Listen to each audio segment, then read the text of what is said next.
Alright, Unit 11, Section 1 notes.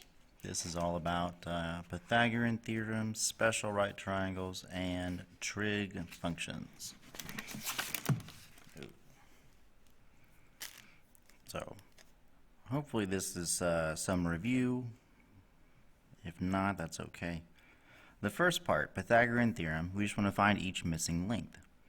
Well, the only thing you need to know here is the formula for Pythagorean Theorem. And there it goes, changing again.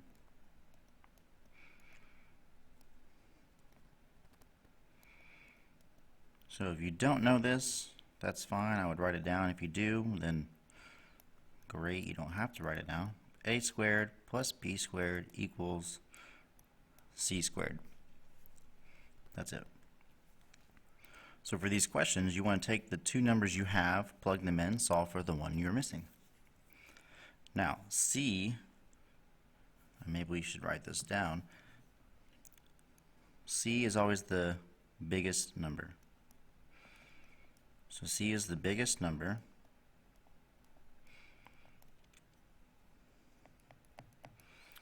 And it's always across from the right angle.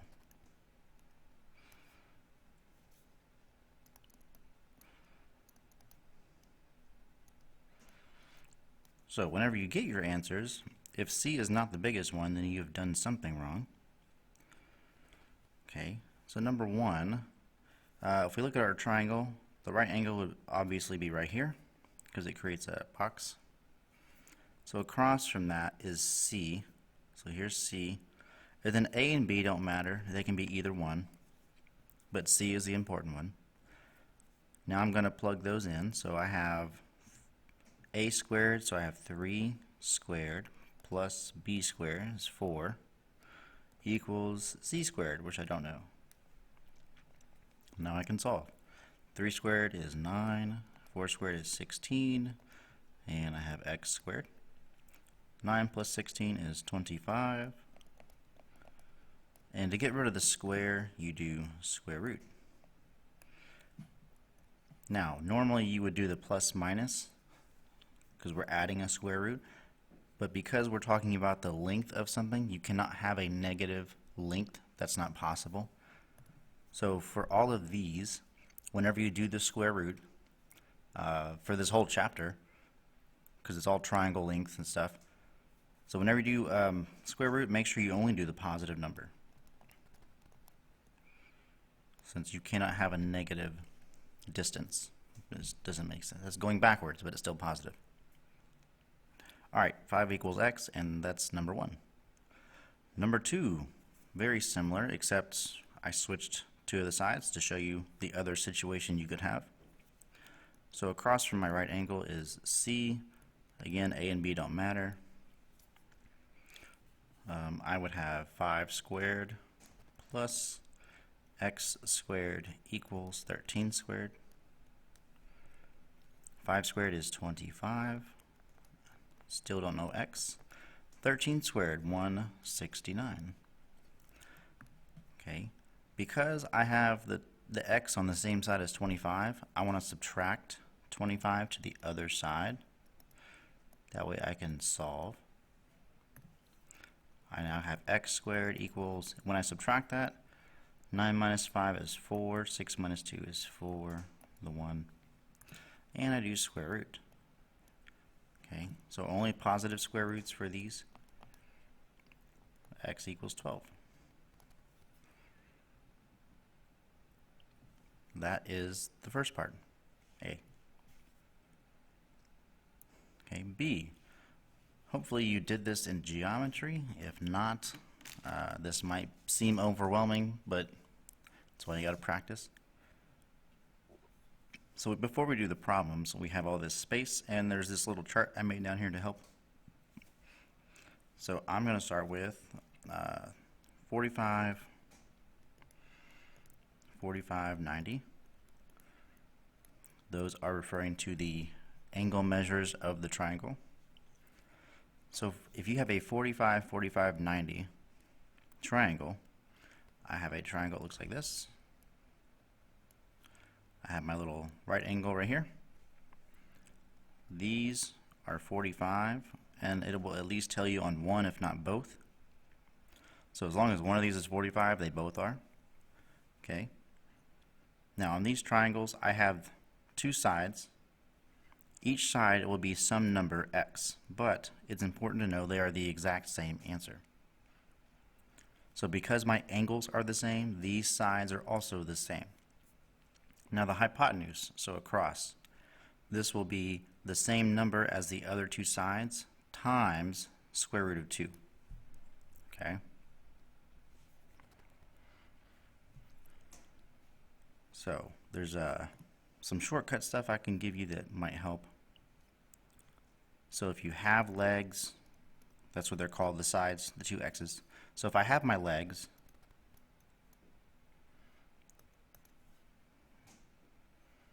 well, I'm sorry. Let's do this. Maybe this will be easier. So hypotenuse, if I want, so hypotenuse equals, let's do that. So my hypotenuse, if I don't know it, it'll be my leg, whatever my leg is, times square root of 2.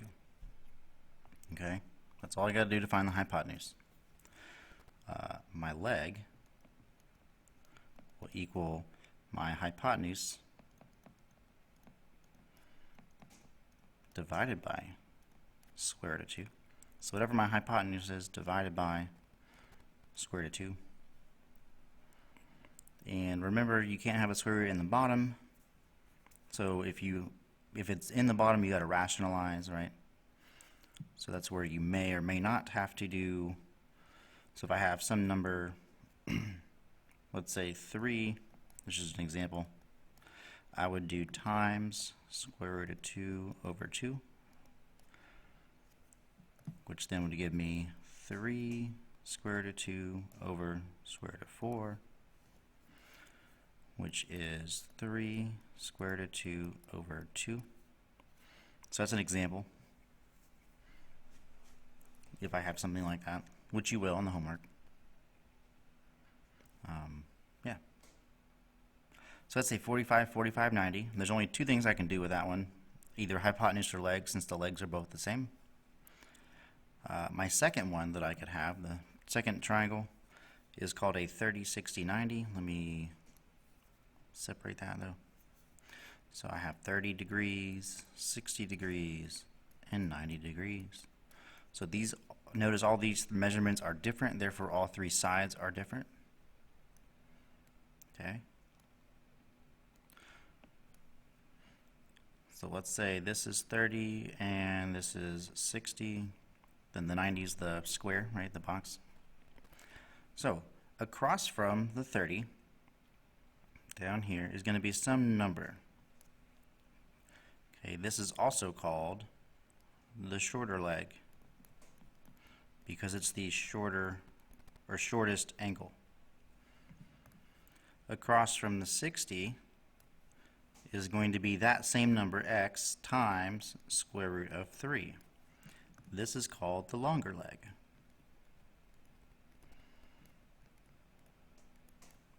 Because it is longer than 30, but is not the hypotenuse. Of course, the hypotenuse is always across from the box. I'm not going to draw that arrow. I don't want to do too many.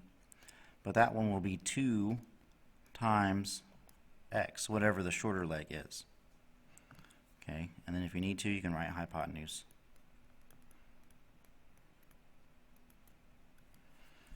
Alright. So shorter leg is across from 30 because it's the shortest angle. Longer leg is across from 60 because it's longer. And the hypotenuse is always the hypotenuse. There's no difference there.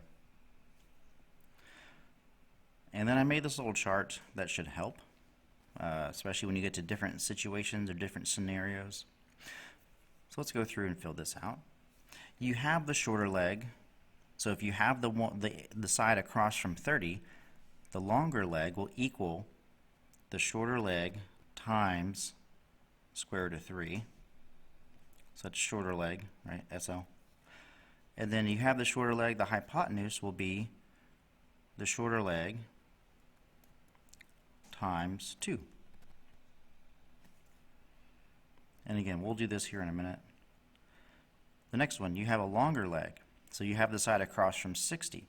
The shorter leg will equal the longer leg divided by square root of 3. And then you have the longer leg, the hypotenuse will be the longer leg times 2 over square root of 3. Remember, you got to rationalize the denominator if that comes up, which it will on the homework and stuff.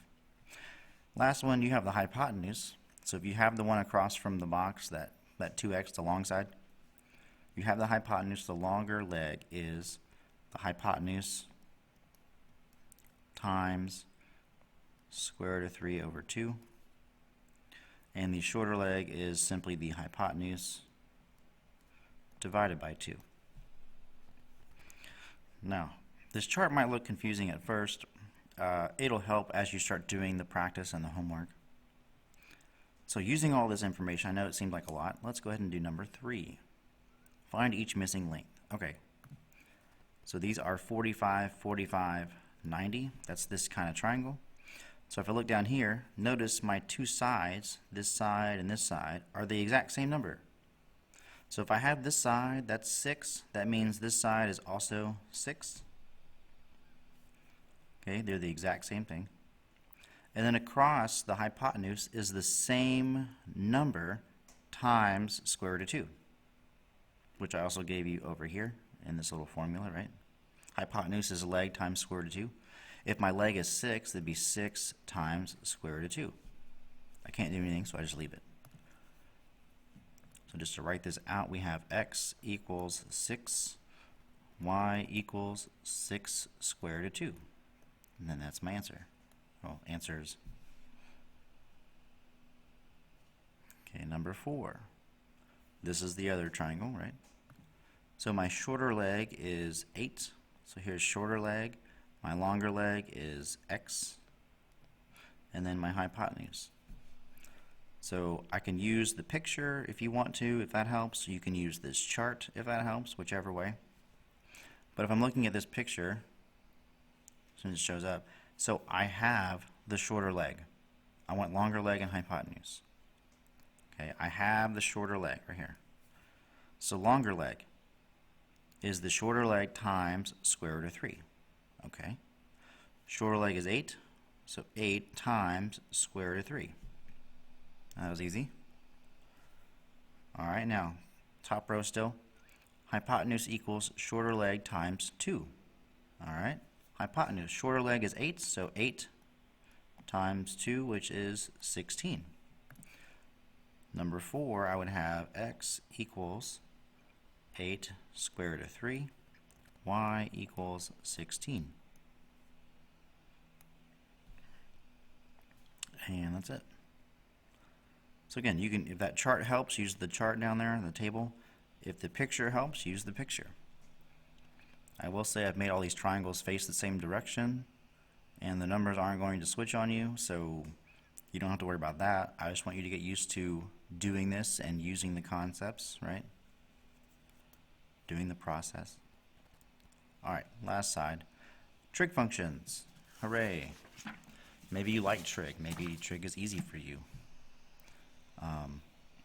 Before we do that, let's go ahead and write out what the trig functions are. There's 6. The first thing, this symbol right here is pronounced theta. That just represents an angle that you don't know. Like that's what you'll see that on throughout this whole chapter. So that just means theta. Okay, so we have sine is simply, so we would write that sine theta equals opposite divided by hypotenuse. Okay, so that's sine theta, or sine. Then we have cosine is cos, cosine theta, equals adjacent, which is, that just means next to, adjacent over hypotenuse. And then last one we have tangent. Tangent is tan, So tangent theta equals opposite over adjacent.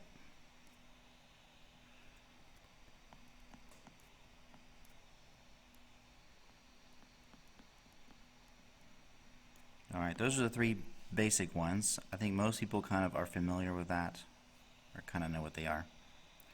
So we have sine, cosine, tangent. Now, the other three that are newer, okay, so we have what's called cosecant. Cosecant, we write CSC theta, so that's cosecant theta. And all this is I take sine and I flip it. So instead of opposite over hypotenuse, cosecant would be hypotenuse over opposite.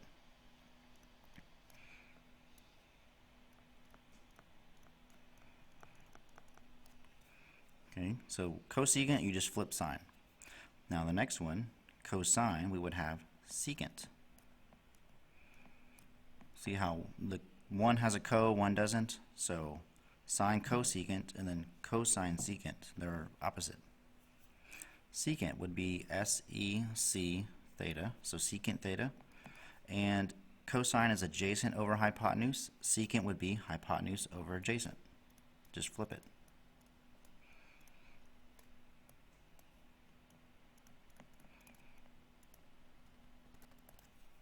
And the last one, we have tangent. So over here we have cotangent. So all of them have only one co. So you shouldn't have a cosecant, cosine, like the co's don't go together. So this would be COT theta, cotangent theta. And instead of opposite over adjacent, we have adjacent over opposite.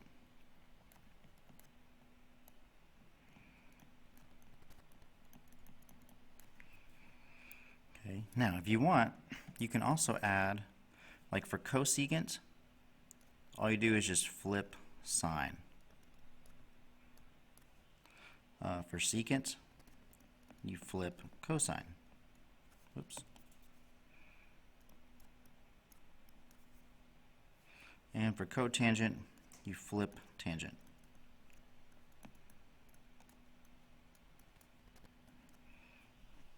So as long as you have sine, cosine, tangent, you can flip those. I can also go backwards. So for sine, I just got to flip cosecant if I have it. For cosine, I can flip secant if I have it. And for tangent, I can flip cotangent if I have it. Alright. So let's look at this. So the theta is the angle. It's in a specific corner. And from that corner, I always do this first. I start at the angle theta and I go across my triangle. So across the triangle would be opposite, because I am opposite my angle. Okay, if my 90-degree angle is here, hypotenuse obviously is right here. It's also the largest number. And that only leaves one, so that's t. That only leaves one extra, which is adjacent. Remember, adjacent just means next to. That means this side is next to my angle. That's all that is. Okay, now I can do these 6 over here. So when it says find the ratios, that just means fraction. That's what a ratio is. Okay, so sine theta. If sine is opposite over hypotenuse, I would have 16 over 20. That reduces. We would get 4 over 5. That's it. Cosine is adjacent over hypotenuse, so adjacent is 12, hypotenuse 20. That reduces, and we get 3 over 5. Tangent, opposite over adjacent, so opposite is 16, adjacent is 12.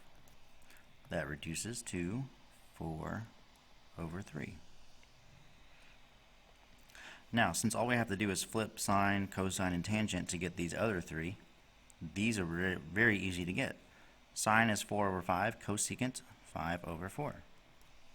Cosine is 3 over 5, secant is 5 over 3. Tangent 4 over 3, cotangent 3 over 4.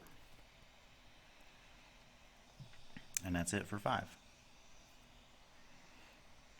Now this last one, so given the ratio, so I give you one of the answers, you have to find the rest. So secant is 17 over 15. Well, if I have secant, I can flip secant, right, and get cosine. And cosine, well, hold on, before I do anything else, let's label this triangle. So across from theta, that is opposite. Hypotenuse is this one right here, across from the 90 degrees. And the last one would be adjacent. Okay, so if I know cosine is adjacent over hypotenuse, right? So adjacent is 15 down here. Hypotenuse is 17 up here. I'm missing one side of my right triangle. I can use Pythagorean Theorem. So I have x squared that I don't know. 15 squared equals 17 squared. Got 225, 289. Subtract. This is why we went over Pythagorean Theorem in the beginning, because you will need it sometimes. If I subtract, you get 64. Take the square root, and we get 8. So 8 is my opposite. Now I can actually finish the rest of these. So sine, opposite over hypotenuse. Tangent, opposite over adjacent. And then for these two that I'm missing, you simply flip.